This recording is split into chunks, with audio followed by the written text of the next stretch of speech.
அன்பை பாடும், என் நாவும் நாமம் போற்றும்,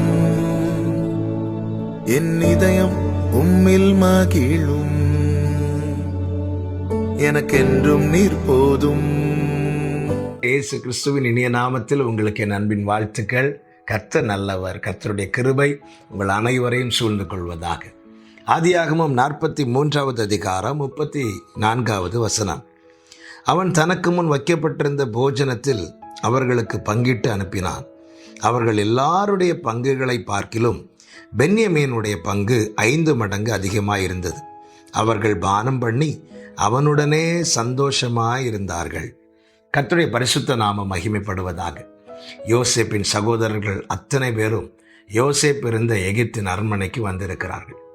இன்னும் சகோதரர்களுக்கு யோசேப்பு தான் இந்த எகிப்தின் அதிபதியாக இருக்கிறான் என்று தெரியவில்லை. யோசேப்பு எல்லாம் அறிந்திருக்கிறான். அவன் என்ன செய்கிறான்? எல்லாரையும் வரிசை பிரகாரம் உட்கார வைக்கிறான். மூத்தவன் ரூபன் துவங்கி பென்யமீன் வரைக்கும் எல்லாரையும் வரிசையை உட்கார வைக்கிறான். அந்த வரிசை பிரகாரம் அவர்கள் உட்கார வைக்கப்பட்டதை பார்த்து எல்லாரும் ஆச்சரியப்படுறாங்க. இப்பொழுது யோசேப்பு என்ன செய்கிறார்? தன்னுடைய போஜனத்திலிருந்து அவர்களுக்கு பங்கை அனுப்புகிறார். அப்படி எல்லாருக்கும் அவரவருக்கு வேண்டிய பங்கு வரும்போது பென்யமீனுக்கு 5 மடங்கு மற்றவர்களுக்கு கொடுத்ததை விட அதிகமாய் கொடுக்கிறான். இதை பார்த்து அவர்கள் எரிச்சல் அடையவில்லை, அவர்கள் சந்தோஷப்பட்டார்கள். இந்த சகோதரர்களை குறித்து நமக்கு நன்றாய் தெரியும். 22 வருடங்களுக்கு முன்பதாக யாக்கோபின் வீட்டிலே, அதாவது இவர்களுடைய தகப்பனார் இவர்களுக்கு கொடுத்த வஸ்திரங்களை விட யோசேப்புக்கு பலவர்ண அங்கியை தைத்து கொடுத்ததை பார்த்து எரிச்சல் அடைந்தவர்கள். தங்களுக்கு கொடுக்கப்பட்ட வஸ்திரத்தை குறித்து சந்தோஷம் அடையாமல் யோசேப்புக்கு பலவர்ண அங்கி கொடுத்தாரே என்று சொல்லி அது நிமித்தம் எரிச்சல் அடைந்தவர்கள், கோபம் அடைந்தவர்கள். அப்படிப்பட்டவர்கள் தான் இப்பொழுது தங்களுக்கு கொடுக்கப்பட்ட பங்கை விட பென்யமீனுக்கு 5 மடங்கு அதிகமாய் பங்கு கொடுத்தாரே என்று சொல்லி எரிச்சல் அடையாமல் இப்பொழுது சந்தோஷப்படுகிறார்கள். இவர்கள் சந்தோஷப்பட காரணம் என்ன? காரணம் ஒன்றுதான். தங்களுக்கு கொடுக்கப்பட்டதை பென்யமீனுக்கு கொடுக்கப்பட்டதோடு அவர்கள் கம்பேர் பண்ணவில்லை, ஒப்பிட்டு பார்க்கவில்லை.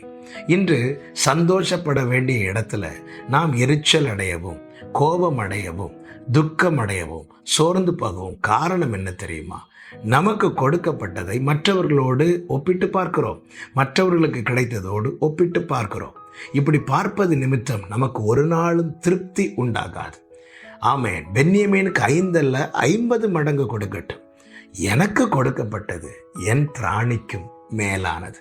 இப்படி நாம் எண்ணுவோமானால் நமக்குள்ளே எரிச்சல் வராது, நமக்குள்ளே கோபம் வராது.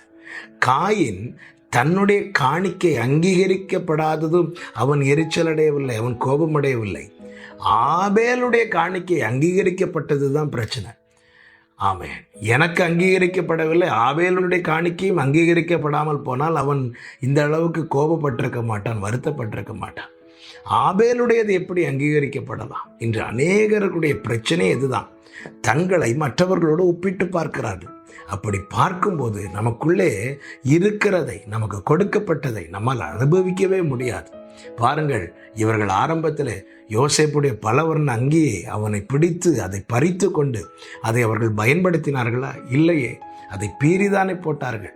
ஆமீன். அவர்களுக்கும் அது பிரயோஜனம் இல்லாமல் போயிற்று. ஆனால் இப்பொழுது பென்யமீனுக்கு கொடுக்கப்பட்ட 5 பங்கை பார்த்து அவர்கள் தங்களுக்கு இவ்வளவு பென்யமீனுக்கு அதிகம் கொடுக்கப்பட்டது என்று புலம்பாமல், ஆமீன், தங்களுக்கு கொடுக்கப்பட்டது தங்கள் திராணிக்கு மேலானது என்று எண்ணி அதை அனுபவித்ததுனால அவர்கள் எல்லாருமே அவனோட கூட சந்தோஷமாக இருந்தார்கள் என்று வசனம் சொல்லுகிறது. என கேட்கிற அன்பு சகோதரா, சகோதரி, உங்களுக்கு தேவன் என்ன கொடுத்திருக்கிறாரோ அது நீங்கள் அனுபவிப்பதற்காக கொடுத்திருக்கிறார்.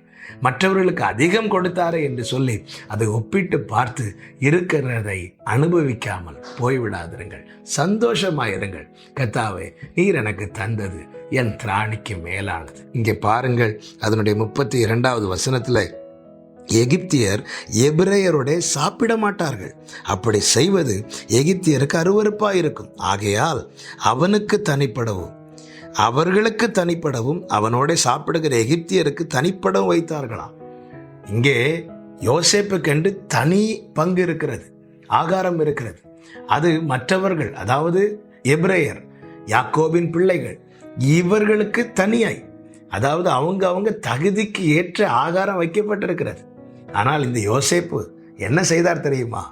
ஆமென், தன்னுடைய பங்கை அவன் யார் எகிப்தியருக்கு அருவருப்பு என்று எண்ணப்பட்டார்களோ அவர்களுக்கு கொடுத்து அனுப்பினார். எப்பொழுதுமே இப்படிதான் பார்க்க வேண்டும். ஆமென், என் தகுதிக்கு கிடைக்க வேண்டிய ஆகாரம் அல்ல, என் திராணிக்கு மிஞ்சின ஆகாரம், ராஜபோஜனம் எங்கிருந்த நம்மை கர்த்தர் கிருபையாய் கொண்டு வந்து கர்த்தருடைய சமூகத்தில் கொண்டு வந்து உட்கார வைத்திருக்கிறார். அவருடைய பந்தியில கொண்டு வந்து உட்கார வைத்திருக்கிறார். நாம் இப்படி பார்ப்போமானால் மற்றவர்களுக்கு 5 அல்ல 5000 மடங்கு அதிகம் கொடுத்தாலும் நமக்குள்ளே எரிச்சல் வராது. ஆமென். ராஜாவே, நீர் செய்த நன்மை என் திராணிக்கு மேலானதப்பா. இப்படி எண்ணுகிறவர்கள் சந்தோஷப்படுவார்கள். யோசேப்பின் சகோதரர்கள் ஆரம்பத்தில் இப்படி எண்ணவில்லை. எனவே யோசேப்புக்கு கொடுத்த பலவர்ண அங்கியை குறித்து எரிச்சல் அடைந்தார்கள்.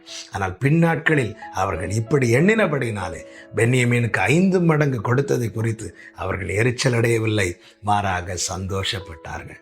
சந்தோஷப்பட்டு களி கூறுங்கள். கர்த்தர் என்ன தந்தாரோ அது நம் திராணிக்கு மேலானது என்பதை மட்டும் எண்ணுங்கள். கர்த்தர் உங்களை ஆசீர்வதிப்பாராக. ராஜா, நீர் செய்த நன்மைகள் என் திராணிக்கும் மேலானதே, தயவால் பெற்றேன் தகப்பனே நன்றி, தயவால் பெற்றேன் தகப்பனே நன்றி. நல்ல தகப்பனே, நீங்க செய்யற ஒவ்வொரு காரியமும் எங்க தகுதிக்கு கிடைக்கிற கூலி அல்ல, உங்க கிருபையினால் கிடைக்கிற பலன். இதை எண்ணி சந்தோஷப்பட ஒவ்வொருவருக்கு அனுகிரகம் செய்தார். இயேசு கிறிஸ்துவின் நாமத்தில் பிதாவே, ஆமென், ஆமென்.